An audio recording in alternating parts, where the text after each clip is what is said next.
చిన్ననాటి తీపి జ్ఞాపకం కొబ్బరి లడ్డు. మనకి ₹1 ఉంటే చాలు ఈ లడ్డు ఎప్పుడెప్పుడు కొనుక్కుందామని ఎదురు చూస్తూ ఉంటాం కదా. మెత్తగా సాఫ్ట్గా నోట్లో వేసుకుంటే ఈ లడ్డూని ఎలా తయారు చేసుకోవాలో ఈ వీడియోలో మనం చూసేద్దాము. Hi friends, welcome to crazy recipes. నేను మీ మాదిరిని.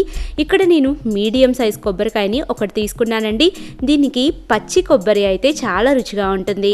పచ్చి కొబ్బరి ముక్కలన్నిటినీ కూడా ఇలాగ చిన్న చిన్న ముక్కలుగా కట్ చేసుకొని 1-2 సార్లు శుభ్రంగా కడుక్కొని మిక్సీ జార్లోకి వేసుకొని మెత్తటి పౌడర్ లాగా తయారు చేసుకోవాలి. మరీ మెత్తగా తయారు చేసుకోవాల్సిన అవసరం లేదు. ఇలాగా కొంచెం కోర్స్ పేస్ట్ లాగా తయారైతే మనకి సరిపోతుంది. ముక్కలు అనేవి ఎక్కడా లేకుండా చూసుకోండి. ఇప్పుడు ఈ కొబ్బరిని మనం కొలతతోటి కొలుచుకుందాము. ఎప్పుడైనా కానీ వంట చేసేటప్పుడు కొలత పెట్టుకుంటే మీకు ఆ వంట అనేది చాలా బాగా వస్తుంది. ఇలాగా నేను 1 కప్పు తీసుకుంటున్నాను ఈ కొబ్బరి మొత్తాన్ని కూడా. మీరు ఏదైనా కప్పుతోటి మెజర్ చేసుకోండి.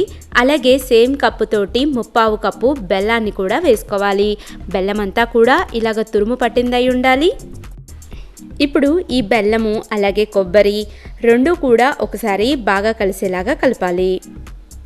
ఇక్కడ నేను మీకు చాలా ఈజీ ప్రాసెస్లోకి ఈ కొబ్బరి ఉండల్ని ఎలా తయారు చేసుకోవాలో చూపిస్తున్నానండి. ఈ ప్రాసెస్ అయితే చిన్న పిల్లలైనా తయారు చేయగలుగుతారు. అలాగే కొబ్బరి లవ్స్ కానీ ఇలాంటి కొబ్బరి ఉండలు కానీ తయారు చేసేటప్పుడు చేతులు అనేవి ఆవిరి కొడుతూ ఉంటాయి. అలా ఆవిరి కూడా కొట్టదండి. నెక్స్ట్ ఇలాంటి నాన్ స్టిక్ ప్యాన్ని తీసుకోండి. మీ దగ్గర నాన్ స్టిక్ ప్యాన్ ఉంటే తీసుకోండి, లేదా మామూలు ప్యాన్ అయినా తీసుకోవచ్చు. కాకపోతే నాన్ స్టిక్ ప్యాన్లో చేసుకుంటే మనకి ఈ కొబ్బరి లవ్స్ చాలా ఈజీగా అయిపోతుంది. ఇలాగా మొత్తం అంతా కూడా బాగా కలుపుతూ ఉండాలి. ఇలాగ కలుపుతూ ఉండటంతో మనకి బెల్లం అంతా కూడా బాగా కరగటం అనేది స్టార్ట్ అవుతుంది. ఇక్కడ ఈ స్టెప్స్ అన్నిటినీ కూడా మీరు క్లియర్గా వాచ్ చేయండి. మీకు కరెక్ట్గా ఈ కొబ్బరి ఉండలు, ఈ కొబ్బరి లవ్స్ ఎలా తయారు చేసుకోవాలో అర్థమవుతుంది. చూసారా, ఇలాగా మొత్తం కొబ్బరి అంతా కూడా మనకి బాగా కరిగిపోయింది కదా. ఇప్పుడు కంటిన్యూస్గా మనం ఈ స్పాచులా తోటి ఎక్కడా కూడా ఆపకుండా మనం తిప్పుతూనే ఉండాలి. ఇలాగ తిప్పితేనే మనకి కొబ్బరి లవ్స్ అనేది పర్ఫెక్ట్గా వస్తుంది. ఇలాగా తిప్పటం వల్ల మనకి బెనిఫిట్ ఏంటంటే మనకి అడుగు అనేది మాడిపోకుండా ఉంటుంది. ఇప్పుడు బెల్లంలో ఉన్న నీళ్ళన్నీ కూడా ఇంకిపోయినాయి. చూసారా అండి. ఇలాగా ఇంకొక 2 నిమిషాల పాటు తిప్పాలి.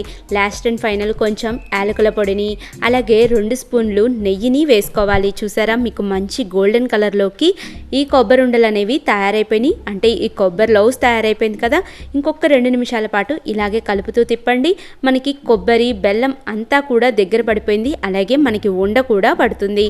ఇప్పుడు ఇదంతా కూడా ఒకసారి మనం ఇలాంటి బౌల్లోకి యాడ్ చేసుకొని గోరువెచ్చగా అయ్యేలాగా వదిలేద్దాము. మనం మరీ వేడి మీద ఈ కొబ్బరి లవ్జుల్ని తయారు చేయడం కష్టం కదా అండి. తర్వాత చేతులకి కొంచెం నెయ్యిని కానీ నూనెని కానీ రాసుకోండి. ఇలాగా మీరు చిన్న సైజు లడ్డూలు కావాలంటే చిన్న సైజు లడ్డూలను తయారు చేసుకోవచ్చు, లేదా పెద్ద లడ్డూలు కావాలంటే పెద్ద లడ్డూలను కూడా తయారు చేసుకోవచ్చు. చూసారా ఎంత ఈజీగా మనం కొబ్బరి ఉండల్ని తయారు చేసుకుంటున్నాము. నాకైతే నా చిన్ననాటి జ్ఞాపకాలన్నీ కూడా బాగా గుర్తొస్తున్నాయండి. ఈ కొబ్బరి ఉండల కోసం నేను చాలా దూరం వెళ్ళి మరీ కొనుక్కునేదాన్ని. అంత రుచిగా ఈ కొబ్బరి ఉండలు ఉంటాయన్నమాట. తప్పకుండా నేను చెప్పిన ప్రతి స్టెప్ని మీరు ఫాలో అవుతూ ఈ కొబ్బరి ఉండల్ని తయారు చేయండి. పిల్లలకైతే చిన్న ఉండలు తయారు చేయండి. పెద్దవాళ్ళు తినేటట్లయితే ఇలాగ పెద్ద ఉండల్ని తయారు చేసుకోండి. ఇక్కడ లాస్ట్ అండ్ ఫైనల్ నేను గార్నిషింగ్ కోసం కొన్ని జీడిపప్పుల్ని అద్దుతున్నాను.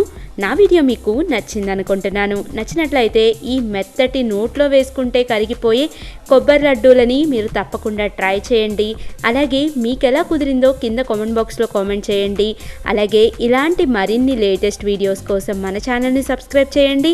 పక్కనున్న గంట సింబల్ని కూడా యాక్టివేట్ చేయండి. Thank you for watching my videos. Bye bye.